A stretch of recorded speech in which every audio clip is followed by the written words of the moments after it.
Good afternoon everyone. আজকে কিন্তু বুধবার আর আজকে কিন্তু মা একটা খুব স্পেশাল রান্না করেছে। শুভ দুপুর বন্ধুরা। রোজকার যেটা সেটা হচ্ছে ভাত, তারপরে হচ্ছে শুকনো ডাল, কালকে জলপাইয়ের টক ডাল ছিল সেটা শুকিয়েছি, এটা করলে তিনজনেই খাবে, এটা পুরো শুকনা করেছি।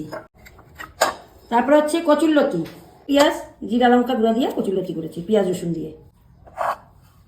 এটা হচ্ছে উচ্ছে আলু ভাজা, সব থেকে স্পেশাল মেনু আমার ঘরের, আমার মেয়ে, আমার বরের, আমার প্রত্যেকেরই প্রিয় খাবার। সে হচ্ছে শঙ্কর মাছ, পেঁয়াজ রসুন দিয়ে মাংসর মতো করে মাখা মাখা করে হচ্ছে শঙ্কর মাছ। আজকে এসেছিলো, এগুলো আমি বাজারে যাই না, আনতেও পারি না, আজকে বাড়িতে এসেছিলো, বাড়ি থেকেই রেখেছি। লাল লাল ঝাল ঝাল শঙ্কর মাছ। আজকে বুধবারের রেসিপি কেমন লাগলো অবশ্যই তোমরা কমেন্টের মাধ্যমে জানাবে। টাটা।